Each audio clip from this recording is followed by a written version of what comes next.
kaum muslimin yang berbahagia.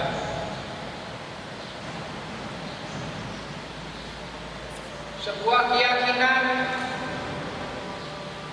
yang harus terpatri pada hati kita, pada jiwa kita, hanya izin dan restu Allah Subhanahu wa taala kita bisa bersimpuh di rumahnya yang maha suci di hari Jumat yang mulia.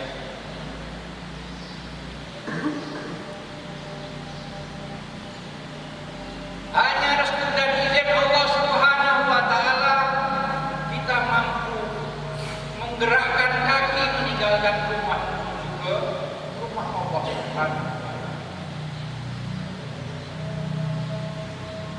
Hanya dengan izin dan restu Allah Subhanahu wa taala kita mampu datang di masjid lebih awal 30 menit sebelum azan kita sudah bersimpuh di hadapannya. Bukan hanya di siang hari seperti yang kita alami ini, di tengah malam dikala manusia tidur nyenyak.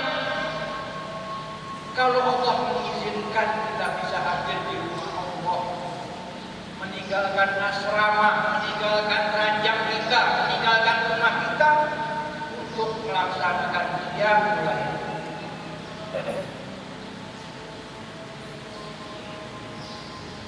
Hanya dengan izin Allah dan restunya kita bisa tinggal di Hidayatullah di kampus Gunung Tembak ini bertahun-tahun tidak ketemu dengan keluarga.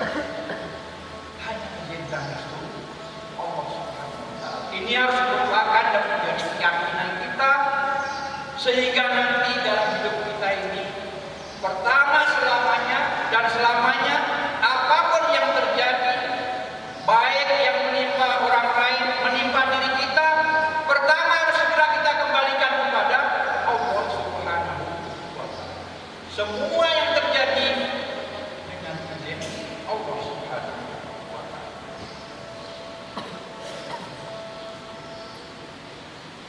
Dau marfu bisodaqah.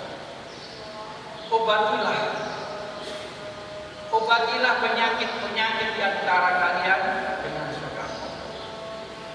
Wa ma yantiqu anil hawa in huwa illa wahyu.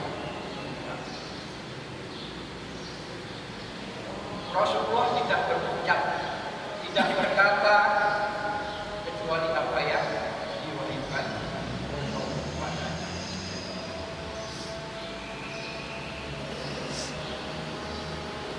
Pengusaha yang kaya raya, perusahaan yang sangat besar, ribuan karyawan, direktur utamanya ditimpa penyakit merupakan cobaan dari Allah Subhanahu wa taala.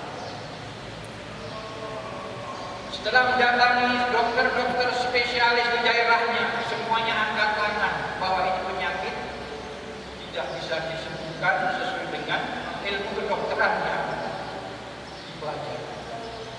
Dia disarankan untuk keluar negeri karena ada rumah sakit satu sakit luar negeri yang sangat pintar dan sangat piawai menangani penyakit-penyakit langka seperti yang dialami direktur utama tersebut. Maka dia terbang diiringi beberapa karyawan yang menemani. Kesimpulannya, direktur utama ini harus dioperasi saat ini juga. Karena penyakitnya segera merembet dan akan menjalar kemana-mana yang akan mengancam jiwanya. Direktur tersebut bilang, dokter, berilah aku waktu 3 hari. Nanti aku kembali lagi karena aku punya perusahaan dan karyawan yang banyak. Saya punya kewajiban harus menggaji dan harus aku wasiatkan. Aku akan bayar hutang-hutang dulu setelah aku kembali. Tidak bisa. Penyakit Anda ini mungkin hanya satu-satunya di dunia. Jangan, kalau Anda sayang nyawa, sekarang juga kau tinggal, sekarang juga akan ada komplikasi. Tetap ngotot, minta waktu. Kalau tidak boleh 3 hari, taruhlah saya 1 hari 1 malam saya akan datang sini lagi. Anda di luar negeri, ini di diusahakan. Pendek kata, diizinkan. Dia kembali, mengadakan rapat, menulis wasiat, seluruh karyawannya nanti ini, harta nanti kalau aku mati, untuk istri, untuk anak, untuk sedekah, dan lain sebagainya, sudah dibagi semuanya, tapi ini tertutup, tidak dibuka. Dia pesan sama ajudannya, nanti ini wasiat dibuka kalau aku meninggal.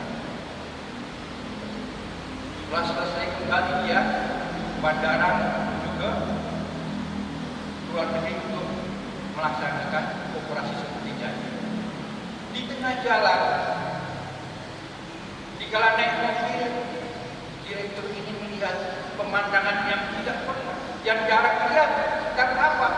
Ada seorang wanita tua, nenek-nenek yang memotongi tulang, diambil daging-daging yang menempel pada tulang tersebut. Maka direktur ini minta kepada sopirnya untuk berhenti sejenak. Dia datangi nenek, nenek, apa yang kau kerjakan? Iya Pak, saya punya cucu 3. Saya beri makan cucu itu dari aku mengambil sisa-sisa daging yang nempel di tulang. Nenek, jangan kau lakukan. Ini uang untuk nenek, nanti kalau habis kasih lagi. Nenek beli daging untuk 3 cucu nenek, nanti kasih tahu yang punya tempat penyembelihan hewan ini untuk ngantar daging ke nenek. Nenek, tolong aku doakan. Saya tidak bisa berdoa Pak. Tidaknya, doakan sedikit saja, doakan. Ya Allah, siapkan orang baik lagi yang kepada saya ini. Maka saya kasihkan uang. Sulit dihitung olehnya. Dia datangi yang punya rumah pemotongan. Tuan, ini uang. Tolong tiap hari kau antar daging ke rumah itu, tiap hari 3 kilo. Nanti kalau habis, nanti aku kesini lagi bayar. Siap. Berangkat. Sampai di rumah sakit. Singkat kisah, pasien ini sebelum dioperasi dilaksanakan, dia diperiksa oleh dokter spesialis yang sudah berhubung. Apa yang terjadi? Kepala divisi pelaksana dia bertanya, Tuan, apa obat yang kau makan? Tidak ada. Tuan jangan bohong. Tidak ada. Saya secepatnya kembali dari sini dok. Saya mengadakan rapat, saya mengadakan wasiat. Selesai itu, saya menuju sini untuk melaksanakan janji saya. Tidak. Anda tidak boleh dusta kepada saya. Apa yang kau lakukan? Obat apa yang kau makan? Kau berobat di mana lagi? Tidak ada. Demi apa tak ada? Kenapa dok? Luar biasa. Penyakit yang mengancam jiwa Anda sudah tidak ada pada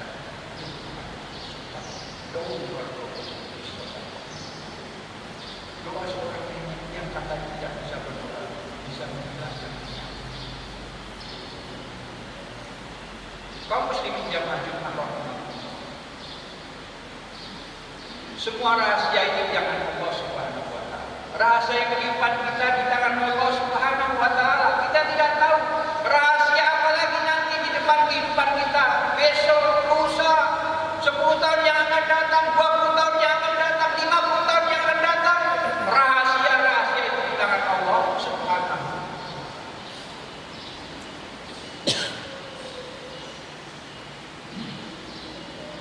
Tahun 2020 dunia digegerkan dengan COVID-19. Corona. Termasuk kita sampai hari ini kita harus pakai masker. Pernah kita tidak sholat di masjid, di lapangan, tidak di rumah masing-masing. Subhanallah. Makhluk kecil bisa mengporak-porandakan dunia. Hatta Masjid Nabawi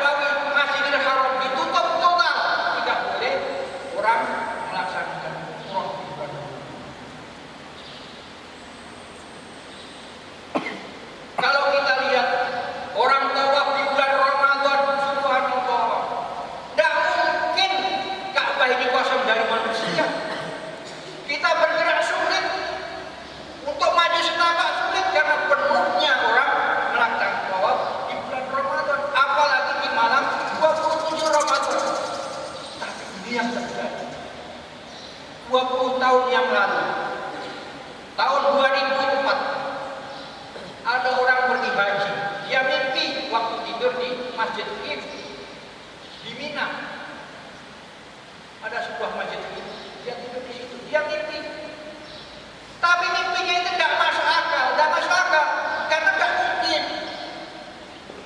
Maka dia datangi ulama, tanya, Syekh, apa? Anak mimpi, apa mimpi? Diceritakan. Wah, ajaib, betul? Iya. Anda akan mengalami mimpi Anda.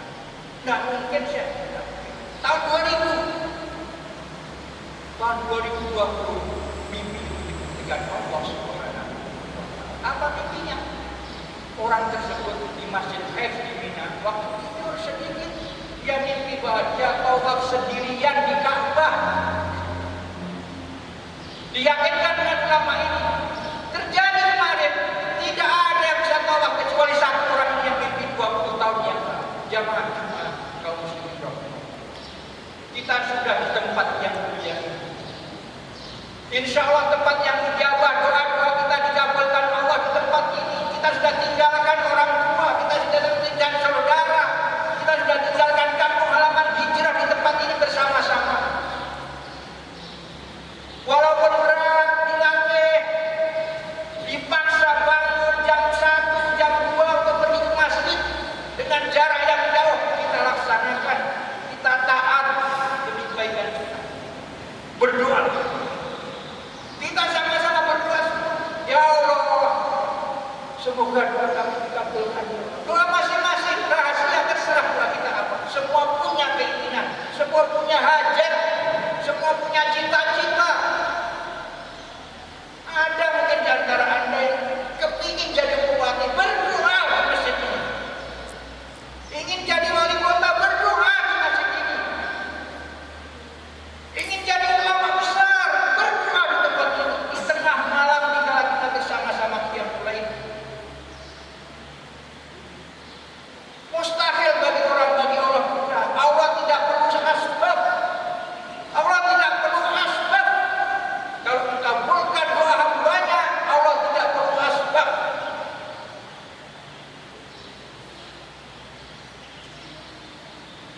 Coba kalau irama yang mulai kita pelihara, adik-adik SMA ini sedang tidak berdoa, ya Allah berikan kemampuan istiqomah untuk menjalankan ini. Disusul rekan-rekan mahasiswa yang malam hadir di tempat ini untuk menangis. Paling bahagia itu di tembak ini manakala bisa menangis di waktu sholat. Tidak ada artinya nikmatnya daging, tidak ada nikmatnya makanan, dan dibanding dengan apabila kita bisa nangis di waktu sholat. Nanti di seluruh mahasiswa semua hadir jam 3. Insya Allah kemudian bapak-bapak warga semuanya bisa hadir di tempat ini berdoa, karena kekuatan dan izin Allah saja yang bisa mendatangkan malam-malam kita meninggalkan rumah kita, meninggalkan pondok kita, meninggalkan tempat tidur kita, dingin menyentuh air kita, izinkan Allah menyentuh untuk. Kalau jauh kita pakai motor, fasilitas sudah ada, lampu sudah terang, motor tinggal bunyikan.